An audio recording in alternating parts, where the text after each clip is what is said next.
जैसा कि last episode में हमने देखा कि ज़ाओ हान मास्टर के साथ और बाकी डिसाइपल्स के साथ डेमन का पीछा कर रहा है और वो एक प्लेन पर पहुंच जाती है, लेकिन तभी वहां पर कई सारे डेमन्स छुपकर उन पर तीर चलाने लगती हैं।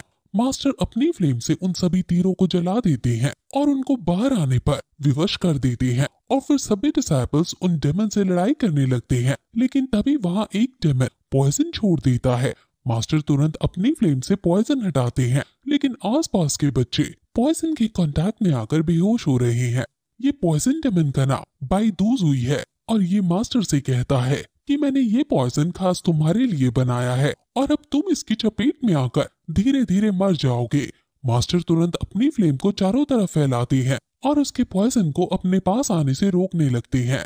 अब तभी वहाँ डेमन सेक्ट के लीडर भी आ जाते हैं और वो कहते हैं कि तुम अगर यहाँ हंटिंग के लिए आ ही गए हो तो हमें भी अपना जलवा दिखाने दो और अब तुम यहाँ से भागने की सोचना भी मत। मास्टर कहता है कि लगता है कि तुम सभी तैयार होकर आए हो, तो देखते हैं कि तुम कितनी देर तक हमें संभाल पाते हो। अब डिसाइपल के साथ वो उन पर हमला कर देता है और उनके बीच फाइट होने लगती है।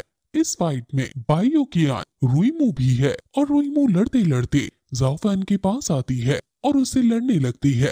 ज़ाओ फैन उनसे बचने की कोशिश करता है, लेकिन वो उसे बांध देती है और नीचे गिरा देती है, लेकिन तभी सीनियर सॉन्ग ज़ाओ फैन को बचा लेते हैं। और अब इनकी लड़ाई के बीच मास्टर कैंग सॉन्ग भी अपने डिसाइबल को लेकर आ जाती हैं और वो भी डेमन से लड़ने लगते हैं। अब रुईमू से, जो कि ज़ाओ फैन का बचपन का दोस्त है, वो लड़ने लगता है और वो लड़ते लड़ते सिटी डिस्ट्रॉइंग ड्रैगन शॉक का यूज करता है और ये देखकर रुईमू हैरान हो जाती है और उसे कुछ फ्लैशबैक आता है जिसमें कोई उसकी ब्यूटी की तारीफ कर रहा था और उसे पूछती है कि आखिर तुम्हारे पास ड्रैगन स्लेयर स्वॉर्ड कहाँ से आई। अब तभी वहाँ एक शक्तिशाली डेमन सेक्ट का लीडर आकर लिन के अटैक्स को रोकता है और लिन से कहता है कि जो स्वॉर्ड तुम यूज कर रहे हो वो काफी इंटरेस्टिंग लग रही है। वो फिर उससे फाइट करने लगता है। वही पॉइजन मास्टर अपनी तलवार से कई सारे डिसाइपल्स को मौत के घाट उतार रहा है और फिर उसके सामने कैंग सॉन्ग आ जाता है। डेमन उसे गाली देता है और कहता है कि अब तुम भी नहीं बचने वाले हो। वो अपने मैजिक से एक डिसाइपल को वश में करके उसके ऊपर फेंक देता है, जिससे वो डिसाइपल खुद कैंग सॉन्ग के हाथों मारा जाता है। अब वहाँ त्याइन टेम्पल के मॉन्क भी इनकी मदद करने को आ जाते हैं, लेकिन तभी मास्टर तियान समझ जाते हैं कि बीच के पास कोई फॉर्मेशन बनाई जा रही है और ये डूम का सिग्नल है। मास्टर तियान अपने कुछ डिसाइपल्स को तुरंत वहाँ बीच पर पता लगाने को भेज देते हैं, जिसमें ज़ाओ फैन भी शामिल है।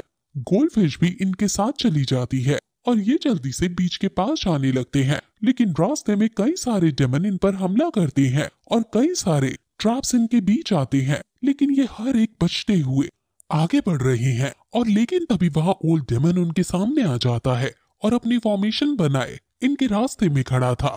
ज़ाओ फैन सबसे आगे था, इसलिए वो इसके पास जाकर अपनी स्टिक से हमला करता है और बाकी लोग भी इस पर हमला करते हैं। लेकिन ये ओल्ड डेमन काफी टाइम से यही फॉर्मेशन बनाकर बैठा था, जिस वजह से उनमें से कोई भी ना तो इसे हरा पा रहा है और ना ही आगे बढ़ पा रहा है। लेकिन फिर ज़ाओ फैन अकेला आगे बढ़ता है और अपनी सारी शक्ति और स्टिक का यूज करके डेमन से लड़ाई करता है और वो उसकी एक आंख फोड़ देता है और उनको थोड़ा सा टाइम मिल जाता है और वो लोग तुरंत आगे बढ़ने लगते हैं। लेकिन एक डेमन पीछे से ज़ाओ फैन को गिरा देता है और ज़ाओ फैन को उसकी शक्ति लगने ही वाली थी कि तभी सीनियर लू वहाँ आकर उसे बचा लेती है और खुद डेमन पर हमला करके उसे निष्ठानाबूद कर देती है। ज़ाओ फैन सीनियर लू को धन्यवाद कहता है और वो सभी बीच की तरफ और तेजी से भागने लगते हैं।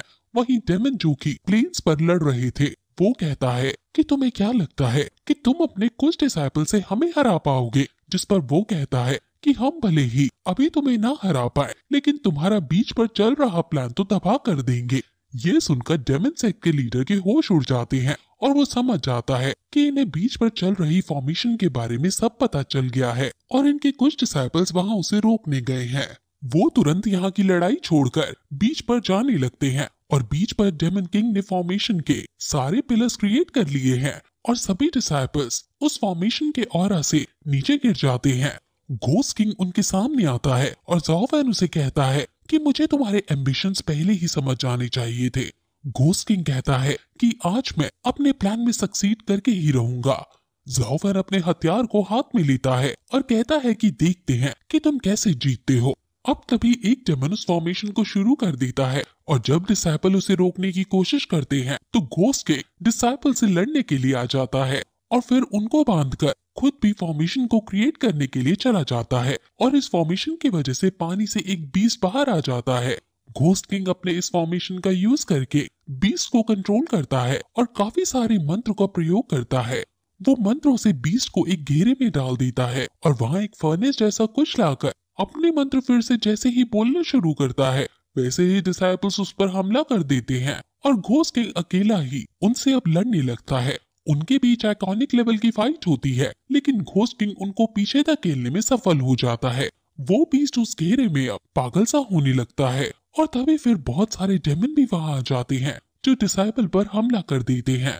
ज़ाओफन अकेला ही इसलिए घोस्ट किंग से लड़ने के लिए जाता है और अपनी स्टिक से उसे हराने की कोशिश करता है और दोनों के बीच बहुत ज्यादा फियर्सफुल बैटल होती है जिसके अंत में घोस्ट किंग ज़ाओफन को जकड़ लेते हैं लेकिन ज़ाओफन का ईविल ऑरा बाहर आ जाता है और वो कैद से छूटकर घोस्ट किंग पर हमला कर देता है।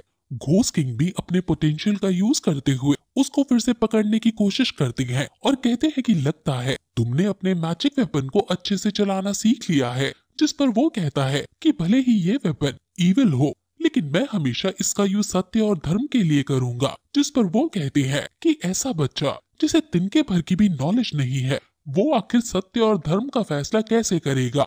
मैं सिर्फ अपनी 10% एनर्जी यूज कर रहा हूँ और तुम मेरे आगे भी नहीं बढ़ पा रहे हो, इसलिए तुम यहाँ अब अड़चन डालना बंद करो।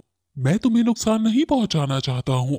अगर मैंने इस फॉर्मेशन को पूरा नहीं किया और ये बीस्ट भाग गया तो ये पूरी जगह नर के समान बन जाएगी। लियू ब्यू माउंटेन पर सभी मारे जाएंगे लेकिन अब भी ज़ाओफन पीछे नहीं हट रहा था, इसलिए घोस्ट किंग और ज्यादा पावर यूज करके उसे दूर फेंक देते हैं और फिर उस बीस को चेन में बांधने लगते हैं। ऐसा लगता है मानो वो इस बीस को पकड़कर बाकी लोगों को बचाना चाहते हैं, ना कि इस बीस से वो इन पर अटैक करना चाहते हैं। वो इस बीस को चारों तरफ से चेन से बांध देते हैं लेकिन तभी वहाँ गोल्डफिश आकर उनकी फॉर्मेशन को तोड़ने के लिए पिलर्स को गिराने लगती है और सीनियर लू घोस्ट किंग पर हमला करती है लेकिन उन पर किया गया हमला एक डेमन सेक्ट लीडर रोक लेता है और डेमन्स और डिसाइपल में फिर से लड़ाई होने लगती है और लेकिन तभी गोल्डफिश एक पिलर को गिराने में कामयाब हो जाती है जिससे बीस कैसे छूट जाता है और फिर यही एपिसोड खत्म हो जाता है।